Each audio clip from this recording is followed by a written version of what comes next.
Chapter 561. As Kevin and I gazed at the portal, a homing sound reverberated throughout the room. Kevin turned to look at me. Should we go? Wait. I shook my head as I deeply gazed at the portal in front of me.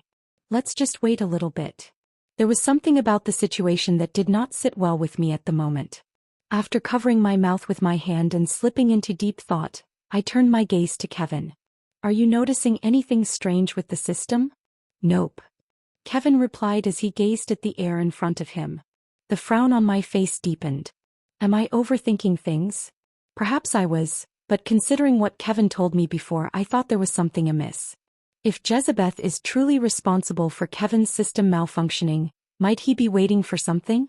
Or was the last time just a fluke and he couldn't do anything at the time? My mind was filled with so many questions.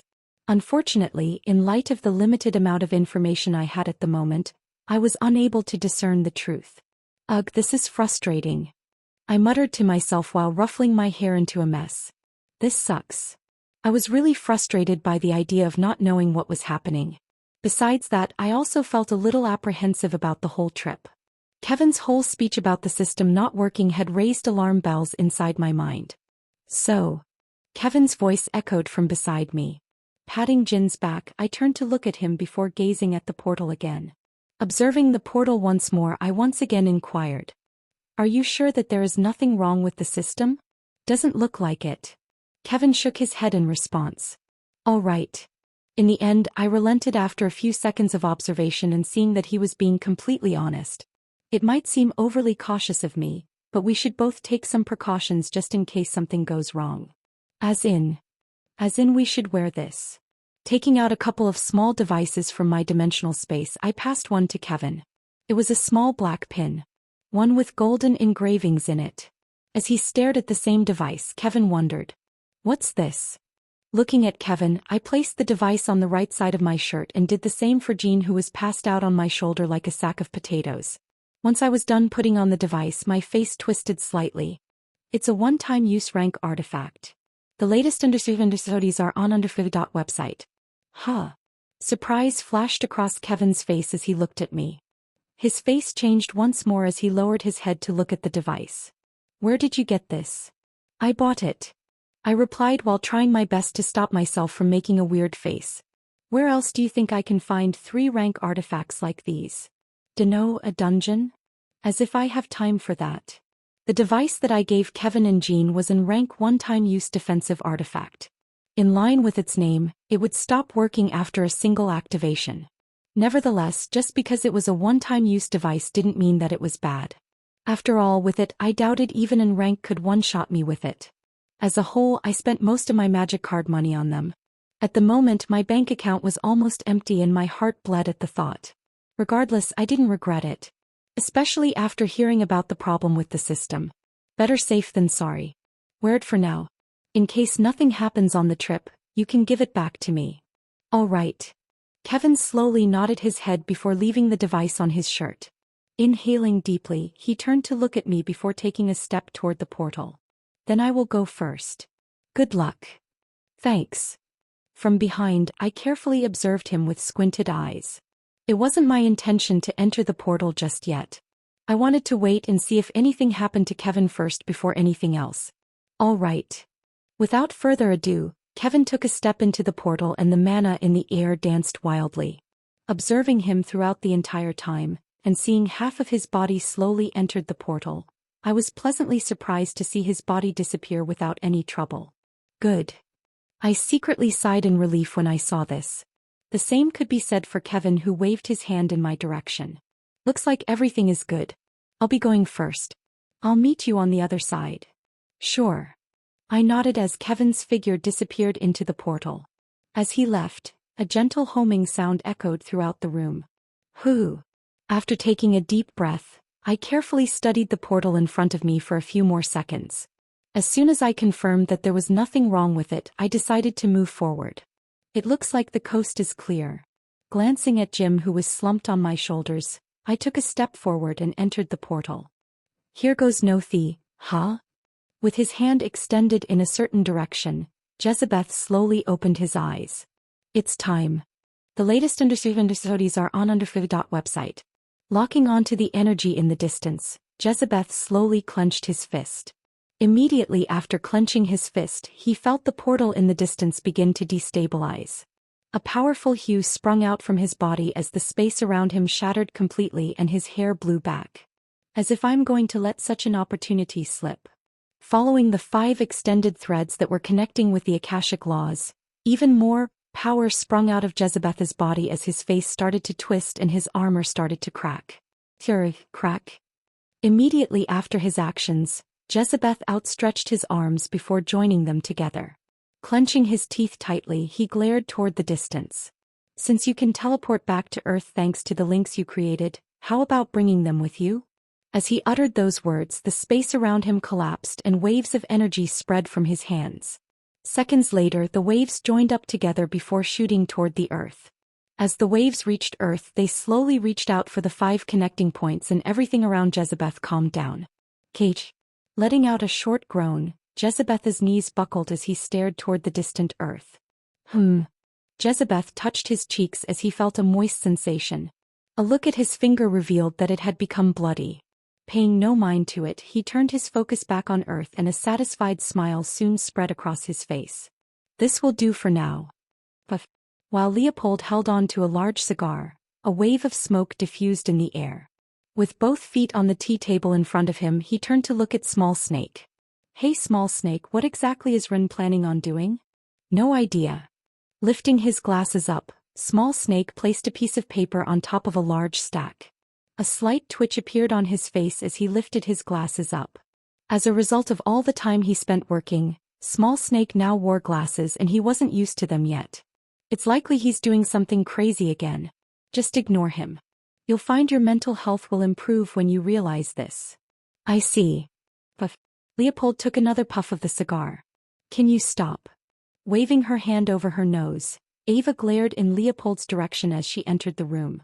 In addition to growing a few centimeters, her previously long hair was now cut to reach her shoulders. Why is it that every time I see you you're smoking? Puff. You wouldn't understand. Leopold extended his hand which was holding onto the cigar. How about you try it yourself? I'm good. Ava snappily replied before turning to look at Small Snake. Walking up to him, she placed both hands on the desk and leaned her body forward. Anyways, Small Snake, we've got a problem. A problem? Taking off his glasses and rubbing his eyes, Small Snake looked at Ava. The latest understudies are on underfood.website. What's the problem? It's he. Halfway through her sentence, Ava's eyes snapped open widely as her head jerked toward the faraway distance. Towards a certain room. She wasn't the only one to react like this as Leopold dropped the cigar in his hand and stood up. Taking note of their sudden reactions, Small Snake grew alarmed. Hey, what's going on UTW? But before he could even finish his sentence, the room in the distance suddenly burst apart. The last thing he heard was Ava's panicked voice as his vision soon turned dark. Run. Keeping up with the news. The stock of the Demon Hunters Guild rose significantly over the past few days following Edward Stern's return. It has increased to a point where the overall value of the guild has more than doubled over the past few days. This is an unprecedented event. Click. Turning off the radio, Han Yufei focused on the road in front of him. We will reach the destination in the next 2 minutes. A sweet voice echoed throughout the car. Turning to glance at his GPS, Han Yufei tapped on the car screen and turned off the music that was playing in the background. HA. Focusing his attention back toward the road, he let out a long sigh. Now that I've finally received my end of the deal, I have to uphold mine and sign the contract. To be honest, Han Yufei's feelings were rather complicated at the moment. He was excited about the upcoming future. After all, he did just acquire a new 5-star sword art. The Gravar style at that. One of the most famous sword arts in the human domain. But it was exactly because of this that he felt his emotions become complicated. While tapping onto the steering wheel of the car, he silently muttered to himself. It is rumored that the Gravar style requires an inhuman level of pain to master. Only through such pain can they reshape their bodies and fully learn the sword art. However, through such a method there is a very real possibility of death. It was those words that gave rise to the complex feelings in Han Yufei's mind. And with the fate of his clan on his shoulders, Han Yufei felt a great deal of burden. Even then Han Yufei was prepared. For whatever would allow him to grow stronger and faster, he was prepared for anything. You have arrived at your destination. Pressing onto the brake, the car soon came to a stop. Click. Getting out of the car, Han Yufei gazed toward the building in the distance. Covering his face with his hand to block the sunlight, he silently muttered to himself. I still can't get used to the sight. It truly was really ugly on the outside. Thankfully, having been inside, he knew that it was only like this on the exterior. The exterior was much nicer. A slight fluctuation of the mana in the air caused Han Yufei's brows to knit as he approached the warehouse. While it was only subtle, it instantly raised alarm bells inside Han Yufei's head as he became more cautious as a result. Is someone planning on attacking this place? The thought made him even more apprehensive as his eyes sharpened. But just as he had taken a pose, another mana pulse shook the air. This time it was a lot more powerful and fierce than before. Han Yufei's head quickly snapped toward the source of the pulse, the warehouse, and his eyes immediately grew wide. What's going on? Before he could even finish his sentence, his world grew dark. Chapter 562. Give this to the guild master. Extending her hand, Amanda handed Maxwell a stack of papers. Printed on them was a long list of names and guilds. The list was essentially one Amanda made while her father was away. It was a report detailing all the schemes and problems that a few individuals had caused the guild during her tenure. Additionally, it included a list of former guild members who are now looking to return. As if she was going to let them return after leaving the guild. Understood. A courteous smile spread across Maxwell's face as he took Amanda's list in his hands. Taking a brief look at the file, he soon closed it. I'll make sure to report this to the guild master. He will be pleased with the list. I hope so. Amanda replied with a faint smile. With a bow of the head, Maxwell bid Amanda goodbye and left the room. I'll be taking my leave now. Okay. Click. His departure left the room silent, leaving Amanda all alone deep in her own thoughts. Drumming her fingers on the wooden desk, she turned around to stare at the scenery outside. He's probably already left, hasn't he? Although he may not have told her when exactly he was planning to leave for the trip he told her about, Amanda could make a rough estimate based on his personality that he had probably already left. Just the thought made her shake her head as she bitterly smiled. That's just so like him. While he may have many mysteries, his personality was quite predictable once you got to know him well. I wish I could leave here as well. Amanda's lips quirked as she stared at the long stack of papers in front of her. An inescapable sigh escaped from her mouth as she thought of all the work that she had to do. Over the past few years, she had honestly grown tired of all of the desk work she had to do. Not only were they boring, but they were also extremely time-consuming. Furthermore, it also started affecting her real strength as despite never missing a training session, she could feel her skills stagnating. Oh well. Once again sighing to herself, Amanda turned to focus her attention back on the papers in front of her. While it may have been a pity that she couldn't attend, she also had responsibilities of her own. Maybe another Tim. A bright white light engulfed Amanda's body as she cut her sentence off mid-sentence. What's going on? She stood up from her seat. As Amanda stood there, a small crack appeared beside her. An instant later, a small wind gale blew her hair back, forcing her to back away. Kate. While holding both hands over her face, she tried to peer through the crack. Am I being attacked? She instantly grew alarmed at the sight as a bow materialized in her right hand. A powerful aura suddenly enshrouded the room as the bow appeared.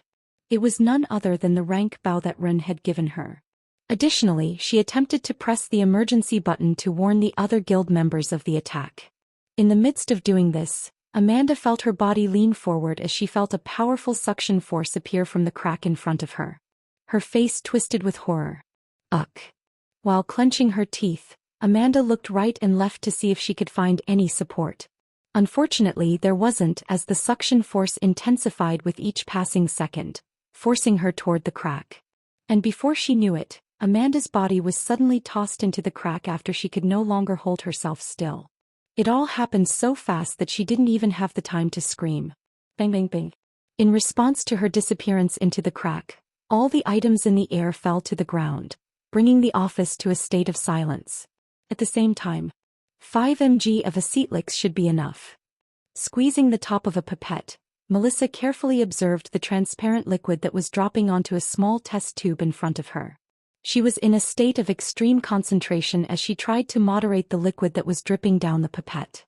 It wasn't long before the drop of liquid finally fell into the test tube seconds after the pipette was squeezed, and smoke started to rise immediately. Shit. Melissa cursed out loud as she threw the pipette in her hand and snapped her head in Rosie's direction. Quickly, go get me a powerful alkali. I fucked up. Huh. Startled by Melissa's sudden outburst, Rosie didn't know how to reply as she just dumbly stood still. This irritated Melissa to no end as her voice raised. Quick. What are you waiting for? Did you not hear what I just said? Bring me some powerful alkali. I need to neutralize the solution. Yes. Immediately snapping out of her thoughts, Rosie left toward a different side of the laboratory to find the alkali she was looking for.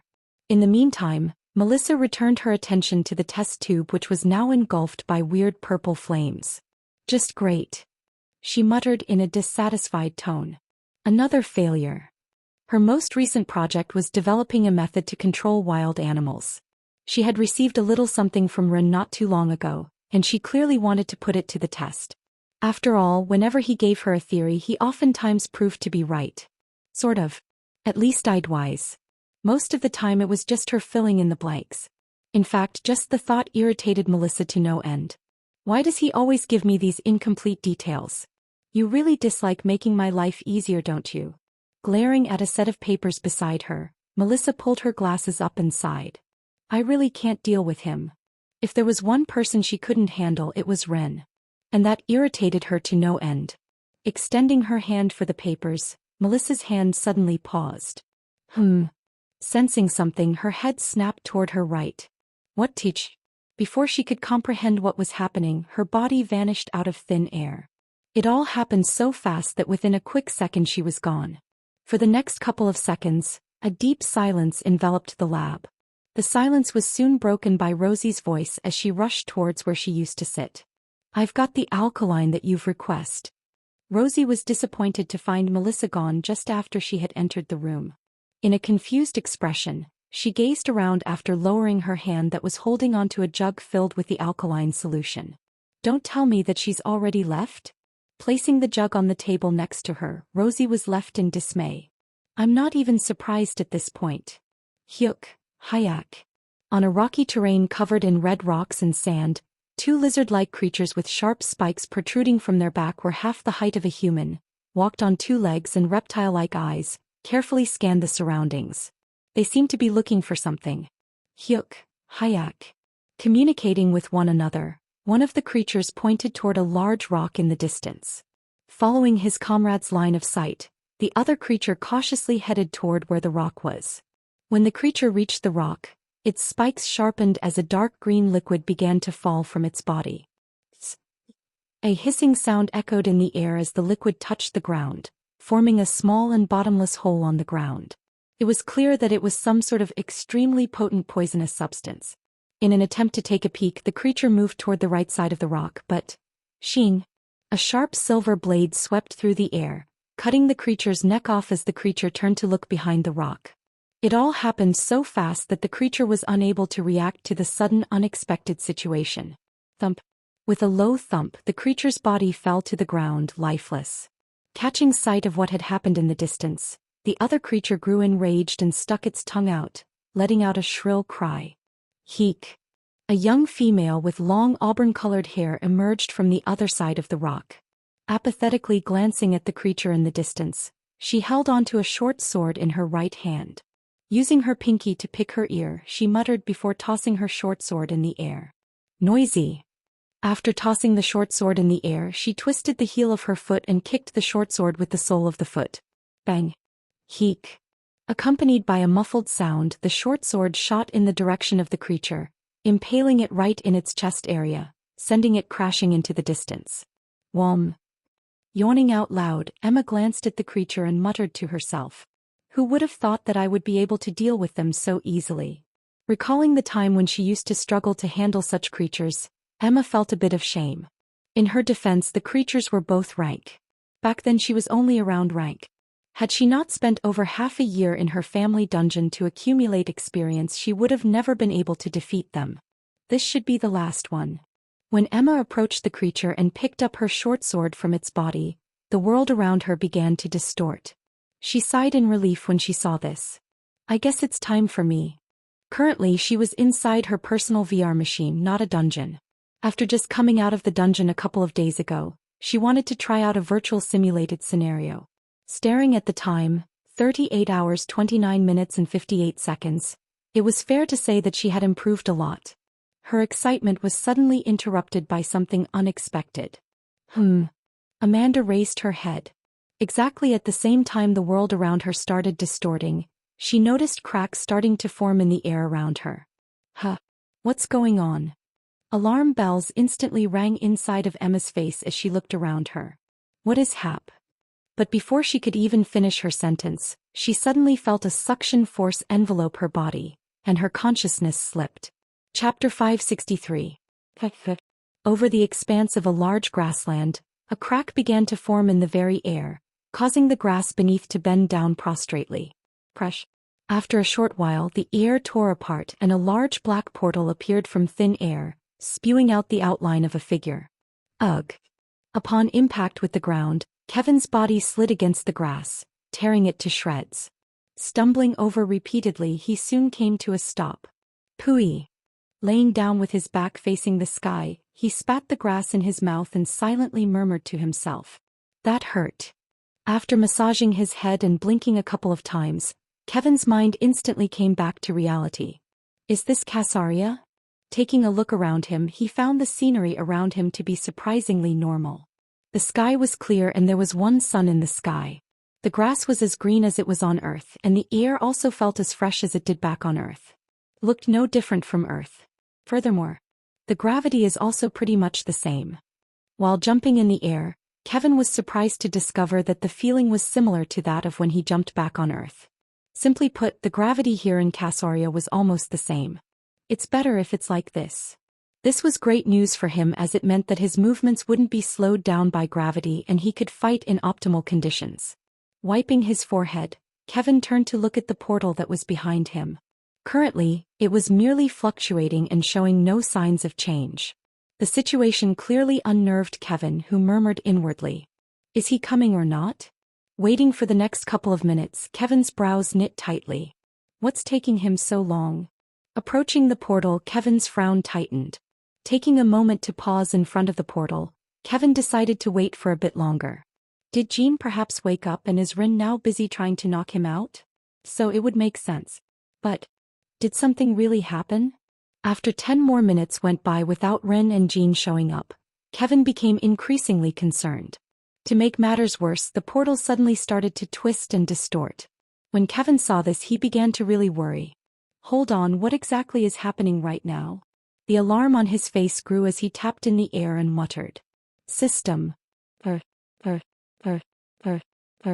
Immediately after opening the system, he was met with a streak of long texts all saying the same thing. Error. Not even a second after his words echoed out, the portal in front of him started to fluctuate wildly before suddenly shrinking together and disappearing out of thin air. What the fuck is going on? Kevin's heart tightened. Waving his hand in the air, he quickly looked through the system mission. Visit for a better user experience. But quest. Information. Stop the Demon King from consuming this planet. Location. Casaria. Goal. Stop the demon corruption of the planet. Rank. Requirement for transportation. Ranked core. Total people 3. Reward. Demon King Ascension plus 1 year. 2 minor realms rank up. Synchronization plus 25%. Penalty. Death. What? Kevin's eyes opened wide in shock. The mission rank increased to rank? How is this possible? Even though this wasn't the first time the difficulty of a mission had changed, it was the first time it had changed so abruptly without any warning. Furthermore, the difficulty of the mission was way above that of his level. There was something extremely wrong with the mission. Kevin was genuinely shocked at the moment as his mouth opened and closed repeatedly. Something terrible must have happened. The impending sense of doom he felt a few days ago once again was felt by Kevin as he paced around the area he was in. His feet soon came to a pause as he recalled something. What about Ren and Jean? Did something happen to them? Kevin's heart sank the moment he thought about them. In the event that something truly did happen to them, Kevin would not know how to react since he saw it as his fault for dragging them along. Please be fine. After waving his hand again, he pressed the soul linkage interface on the system interface before him. Thank God I have this. Kevin silently murmured to himself as the system interface expanded to show him a large map. As a result of this new feature, he was able to tell whether his friends were in danger or not. And much to his luck, Kevin was able to see Ren's and Jin's name. They appeared to be close to one another but far from him. Phew. Kevin sighed in relief once he saw this. It looks like they are on this planet as well. Taking note of the fact that they were on the same planet as him, Kevin felt even more relieved. However, his relief did not last for long as his face soon hardened. What? He was stunned to see another dot appear on the map as he stared at the interface. How? Almost immediately after, another dot appeared and shortly thereafter another followed. It didn't take long before Kevin was left in a state of utter shock. Kevin's whole body started to tremble as his face paled. Bringing the interface closer to the interface, his voice shook. How did they get here? Taking a moment to restore some of his lost stamina, Jezebeth steadied his body. Drip, drip. While clenching his teeth together, he heard the sound of his blood dripping toward the ground. He paid it no mind. Slowly he brought himself to the throne on the other side of the room and gracefully sat down. A small groan escaped Jezebeth's lips as he slowly closed his eyes to rest. I didn't expect the backlash to be this strong. Murmuring to himself, Jezebeth reopened his eyes. Crack. With a wave of his hand, a crack formed in the space in front of him, and a figure appeared on the other side. Because of how far he was, the features of the figure were obscure. Regardless, Jezebeth was still able to hear his voice clearly. Why, Your Majesty. The figure's surprised voice echoed. Magnus. Jezebeth acknowledged him by calling his name. I apologize for my behavior. How may I be of service, Your Majesty? Despite being surprised by the sudden call, the individual behind the voice quickly composed himself. A faint smile spread across Jezebeth's face when he took notice of this as he slowly opened his mouth. Magnus, how many planets are on the verge of being completely contaminated? As in nearly corrupted by demonic energy? Yes. Give me a moment. Even though Magnus, the demon summoned by Jezebeth, was surprised by his request, he immediately set to work. In the next minute, the halls fell into silence as Jezebeth kept his eyes closed awaiting Magnus' words. Jezebeth's intentions at the moment were simple. His goal was to figure out which planet Kevin was on. While he was able to stop his backup plan, he wasn't aware of which planet he arrived on. In any case, it didn't really matter as Jezebeth was quick to figure out his intentions. In order to set my plans back a bit, you are working to prevent one of the planets under my control from being completely corrupted, right? What other reason would he have to leave for another planet? If there was one way to delay his inevitable rise, then it was through stopping him from corrupting a planet. Jezebeth wasn't stupid and he naturally understood what Kevin was trying to do. Of course, this was also a great chance for him to kill him. Ultimately, only when Kevin died would he really be able to win this game he had been playing for so long. I've got the reports over here, Your Majesty. Disrupting Jezebeth out of his thoughts was the sound of Magnus' voice. Leaning his head on his hand that was propped up on the armrest of the throne, Jezebeth opened his mouth. Speak. As you wish. Following his order, Magnus started to speak. As of right now, there are a total of 58 planets that are being corrupted. Of which, 8 are on the verge of being completely corrupted, 21 are a couple of years from being corrupted, and the remainder are still half a decade away. Listening to the report, Jezebeth's eyes began to squint. This is going to be more difficult than I thought. Realizing that looking through all 58 planets would take too much time, Jezebeth thought for a moment before ordering. Magnus. Yes, Your Majesty. Quick to respond, Magnus' voice raises a few pitches. He was evidently scared of displeasing Jezebeth. Not minding his attitude, Jezebeth ordered. Send me an inquiry to all 58 planets asking if there are any humans there. Especially if they had seen any of them arrive recently. Humans. Magnus' confused voice echoed out in the halls. Jezebeth's brows knit as his voice deepened. Is there a problem with my request? Can you not do it? A powerful force suddenly sprang out from his body before spewing into the crack in front of him. No. Not at all. Visit. For the best no_underfruit_g experience. Struggling to speak, Magnus quickly tried to appease Jezebeth. Don, worry, I can get it done. Deeply staring at the void, the pressure coming out of Jezebeth's body appeased. Make it quick, I don't have much time. You, understood. Following his words, the void in front of Jezebeth distorted before disappearing. Silence once again returned to the room as Jezebeth slowly closed his eyes. He was trying to take this moment to recover from the wounds he previously sustained. Amidst the silence, opening his mouth, he silently mumbled. Just you wait. I'll be coming very soon. Darkness. That was all I could see at the moment. It was a familiar sight. One that I had seen many times in the past. But compared to before, it was different. This time, feeling the cold hard ground against my back, I knew that I was alive. I can't move my body. I was currently paralyzed and unable to move my muscles. Here am I? My mind was filled with many questions as I tried to figure out where I was. But as time passed and I struggled to move, I realized that the situation was a lot more dire than I initially thought.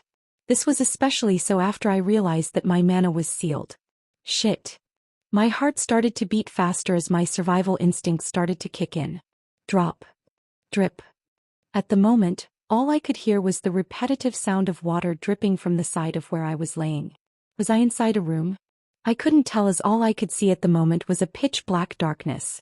I thought of calling out for someone, but upon further thought, I realized that it wasn't a wise idea. Keeping quiet was the best course of action. I'm thirsty. I mouthed to myself without making any noise as I moved my pinky, which was finally moving after a long time of trying. Unfortunately. Pie bracelet. My eyes dilated as I tried to move my right hand, and it was there that I was shocked to realize that my bracelet was gone. Shit. The realization came as a sudden shock that left my mind blank for a few seconds. I couldn't afford to lose the items inside of my dimensional space. They were simply too precious. I have to calm down. The panic did not last for long as I clenched my teeth and forced myself to calm down. I knew better than anyone that panicking in this situation was only going to be counterproductive. Taking a deep breath and calming my nerves, I closed my eyes and summarized my current situation. Let's assess the situation for a moment. Currently, I'm inside an unknown place where my mana is sealed and my bracelet is missing. Furthermore, my entire body is paralyzed, making it difficult for me to move around. The more I thought about my situation, the more my face twisted.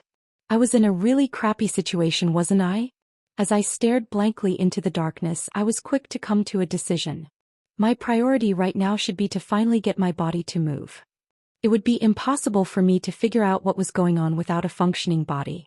Thus, closing my eyes, I focused all of my attention on the muscles of my body.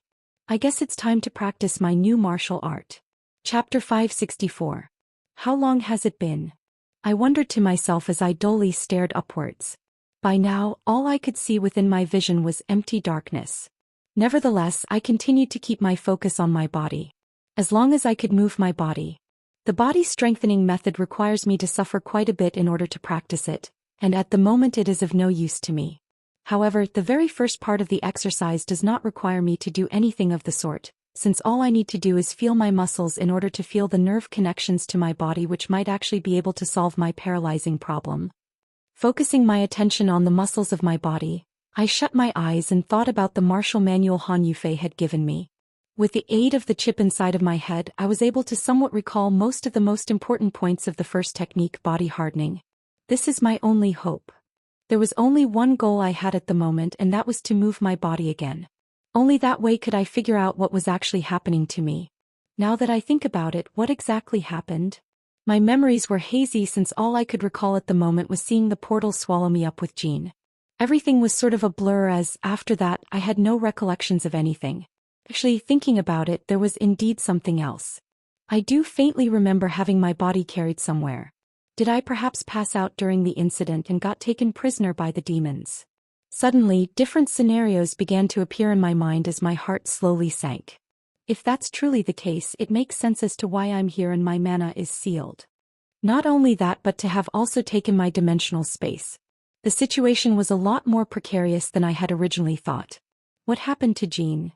When my thoughts paused there, I suddenly recalled that Jean was beside me right before everything happened, and my eyes immediately darted to my right and left. I was only able to see darkness at the moment. I didn't give up though.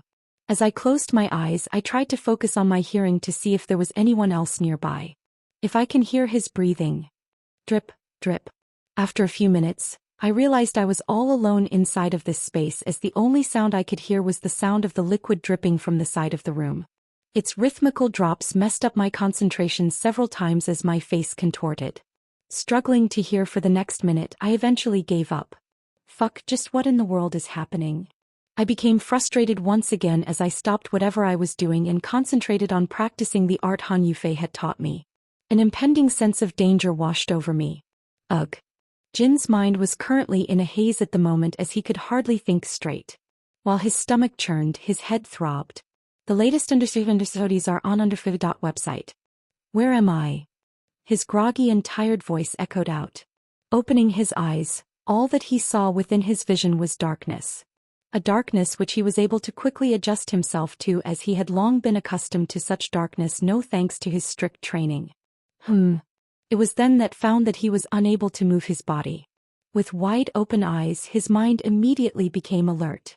However, that did not last for long, as his brows knit. Kevin!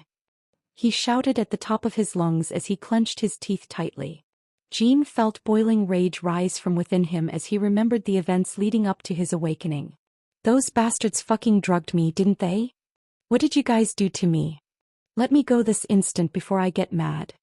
He once again shouted as he lied in his sentence. He wasn't going to get mad if they didn't let him go, as he was already mad. Just wait till I get out of here. I'll fucking kill you both. The loud shouts he let out were greeted with silence as he felt his anger boiling over. Bastards! He shouted once more as the veins on his neck protruded and his face reddened.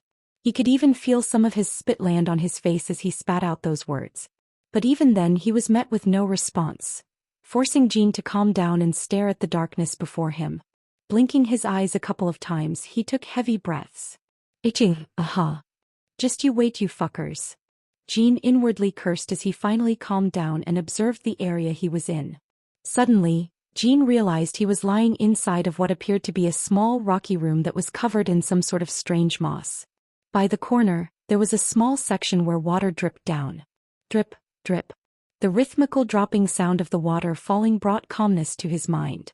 With a knit of his brows, Jean wondered to himself. What's going on? My mana. It was then that he suddenly took notice of the fact that there was no mana inside of his body. Closing his eyes to see if there was something wrong, he realized that he truly couldn't feel his mana, and his heart quickened.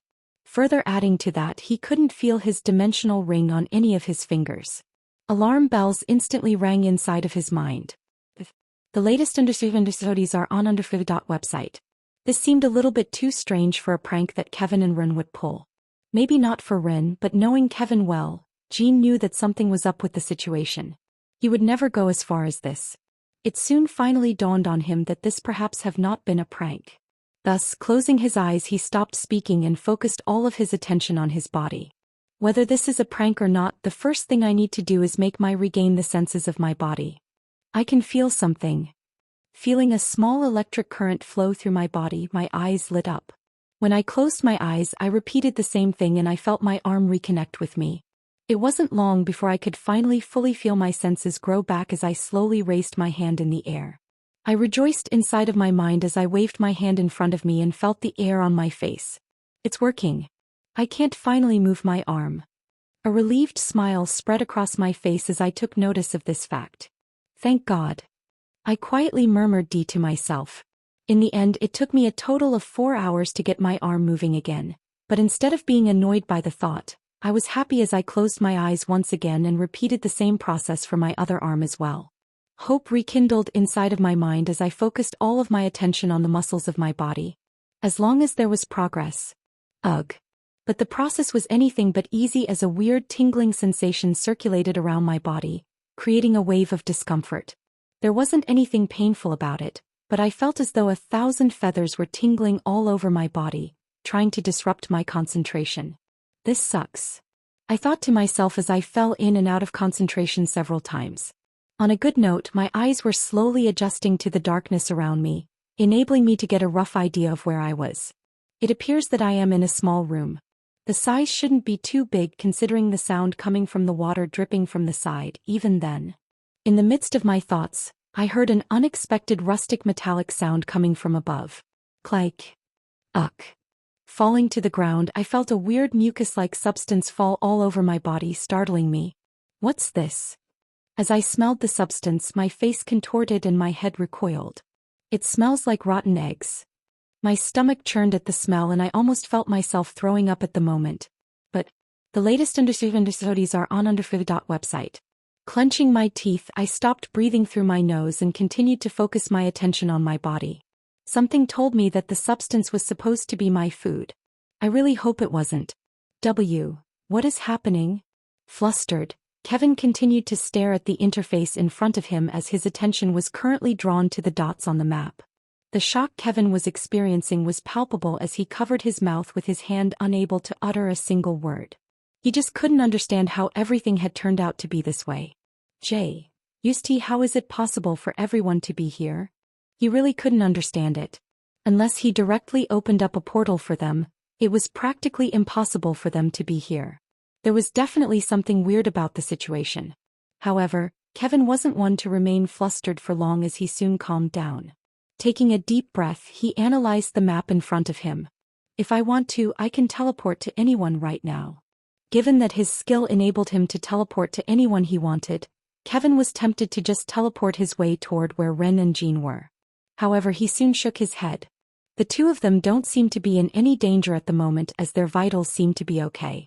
If I recklessly teleport myself to them, I may put the both of them and me in danger. If he suddenly appeared out of nowhere during a fight, disrupting their concentration and resulting in injury, how would Kevin ever forgive himself? It was at that moment that a dot appeared next to them and Kevin's brows knit together. It also looked like they were with Emma at the moment. Sort of. Jin's, Ren's and Emma's dots were all moving in the same direction, making Kevin sigh in relief. It looks like Emma will be all right. With Jean and Ren with her, Kevin didn't have to worry about her safety. That being said, his brows soon knit as he stared at the two other dots. Amanda and Melissa. Just like Jean and Ren, the two of them were quite close to each other. They weren't exactly as close as Ren and Jean were, but they weren't exactly too far. Perhaps only a few kilometers away. Unfortunately, as the map Kevin was using wasn't clear at all, he couldn't tell exactly how far they were. Regardless, Kevin was quick to make a decision. I'll go meet up with Melissa and Amanda first. The reason for his choice was simple. Melissa alone was weak, and although Amanda was quite strong herself, she used the bow, making her short-distance fighting rather weak. After I join up with them, I'll join up with Ren and Jean. Making up his mind and swiping his hand to the right to get rid of the interface in front of him, Kevin proceeded to head in their direction. First target, Melissa. Chapter 565. It's bright. Squinting, Melissa covered her face with her hand to block the light coming from above. It was really bright. Bright enough to make her eyes feel sore. Ugh. Her mind was rather groggy at the moment and she wanted nothing more than to sleep at the moment. She felt tired. Extremely so. But, the fuck. With a sharp snap of her eyelids, Melissa stirred out of her slumber. After her mind sobered up a bit and she recalled the events leading up to her finding herself in this state, she immediately felt uneasy. Shit, where are my glasses? In search of her glasses, Melissa tapped the ground with her hands. It was difficult for Melissa to see anything without her glasses, as everything around her was extremely blurry. Where are they? Touching around her and only feeling what felt like thick hard grass, Melissa's brows knit tightly. I knew it. Melissa muttered to herself as her face twisted in displeasure. I knew that I shouldn't have agreed with Ren's deal. Whenever I do something with him, I'm always hit with the worst of luck. Now I probably lost my glasses and will never find them. Right at that moment, Melissa felt something in her hand. Carefully touching it and recognizing its shape, she grabbed the item and put them on her face. Never mind. She mumbled to herself as she got up and took a look at her surroundings. Still doesn't change what I previo. Huh? Melissa's jaw grew slack as gazed into the distance. She was left in awe by what she saw as she struggled to comprehend the scene in front of her at that moment. Where in the world am I? Tannery. It looked like nothing like she had ever seen before. A majestic forest of thick canopy trees bent at different angles covered the northwest part of the landscape. A vivid palette of rose, amber, and violet feathers-shaped leaves replaced the regular-looking ones to create a breathtaking spectacle. The air was thin and easy to breathe as Melissa had no trouble breathing. But this is not Earth. Melissa was quick to guess that something was wrong with this place. It had no semblance of the Earth she knew. How is this possible? Rather than being flustered, Melissa's eyes twinkled with an uncommon excitement. It can't be right? By tapping her bracelet, she took a tiny device out of her dimensional space and pressed the small button that sat atop of it. Beep. Beep. A beeping sound echoed out. Visit for a better user experience. 61% nitrogen and 30% oxygen. Melissa's eyes opened wide in surprise as she read the measurements displayed on the machine. Her excitement soon reached an all-time high. Holy shit. I'm really on a different planet. On Earth, the percentage of nitrogen to oxygen was around 78% to 21%. On rare occasions would it differ, but it was only by a small percentage. Compared to this place, the air was a lot more rich in oxygen. This level of oxygen levels were the same as back when Earth was in its infancy stages, and it could only mean one thing. This place was filled with enormous bugs and forest fires. Shit. The thought made Melissa cringe. If there was one thing she despised the most, it was bugs. And the idea of possibly finding bugs that were the size of whales made her face contort into weird angles. Even then, putting that aside, Melissa was still excited about her current situation. After all, if there were she could collect data for her research, it was none other than this place. A place filled with prehistoric beasts. Wait a second. Melissa's excitement, however, didn't last long. Her eyebrows knitted together. Right, I might be on a different planet, but how exactly am I supposed to go back to Earth now? She didn't even know how she got here in the first place. In fact, she was extremely confused as to why she suddenly appeared here out of nowhere. She was quietly minding her own business in her lab when suddenly, out of nowhere, bam. She found herself stranded in this unknown place. Just what was going on? Melissa's excitement faded as reality dawned on her. She pinched the middle of her brows in annoyance as she quietly mumbled to herself. I'm fucked, aren't I? Several kilometers away from Melissa, in a different location. What's that? Squinting, Amanda peered through the thick canopy of trees and glanced to the distance where she saw a tall black pyramid. The moment Amanda saw the pyramid in the distance, her heart tightened as she felt a sense of existential doom. There was this suffocating feeling rising from the pyramid in the distance that set her off. Suddenly, a bright purple light also shot into the sky as she stared at the top of the pyramid. Slowly, the clouds in the sky darkened and the sky turned red. This phenomenon. Taking note of what was happening, Amanda tensed her legs and leapt up as she took her eyes off of the pyramid-like structure. She landed perfectly on a taller branch of a larger tree. As she once again leaped toward the top of another branch, she eventually reached the top of the tree and was then able to see the pyramid in its entirety. Observing the structure in the distance, Amanda quietly mumbled to herself. A mana compressor. Previously, she wasn't quite sure what the pyramid was, but now that she could see it better, she was certain. It was a mana compressor. A large-scaled mana compressor. And a device used by demons to convert the mana in the air into demonic energy. Looking into the distance, Amanda knew one thing for sure. The mana compressor in the distance wasn't just any mana compressor. It was one designed to completely swallow up planets. From that point on, she was able to figure something out. The latest studies are on website. I'm not on Earth. In the event that a mana compressor of this size had been built on Earth, humanity or other races would have discovered it long ago. It was simply impossible for it to be on Earth, and she knew that. The same could be said for the unfamiliar environment, as Amanda marveled at the various plants and vegetation that she had never seen before. The size of the plants looked to be far bigger than anything I've seen on Earth. Amanda was quick to snap out of her thoughts as her attention was once again drawn toward the pyramid in the distance. How did this happen? It all happened so abruptly that she had no idea how she found herself in such a situation. At the moment she was only here to get an idea of where she was. Little did she think she was on another planet. At least until now. I can finally move. With the help of the rocky wall beside me, I supported my body as I stumbled weakly, clenching my hand as I felt something soft on the side of the wall. I ripped whatever it was from the wall and brought it closer to me. Is this moss? Squeezing my hand to feel the texture of the lump on my hand, I brought it closer to my nose and sniffed it. It smells like it. Not that I knew how moss smelled like. As I dropped the moss on the ground, I turned my attention to the surroundings. It was dark. Looking around, I saw nothing but darkness. Whew. With a deep breath, I placed both hands on the wall and slowly began to move my legs in a sideways motion. At the moment, I was trying to figure out how big the room was. As soon as my foot touched the corner of the room, I could approximate its size. 10 steps vertical and 12 steps horizontal. It was neither too big nor too small. Just about the size of half a basketball court. I'm thirsty. Smacking my dry lops together, I moved toward the area where the liquid was dripping. The closer I got, the more pronounced the sound became. Drip, drip, gulp. I swallowed a mouthful of saliva. As of now, I had been here over a day and was extremely thirsty. Smacking my lips together once more, I extended my hand in the direction of where the sound came from. Wait. I paused just as my finger was about to touch the unknown liquid. Furrowing my brows, I swallowed what little left saliva I had inside of my mouth and bit my lips. It was then that I had a sudden thought. What if the water is poisonous?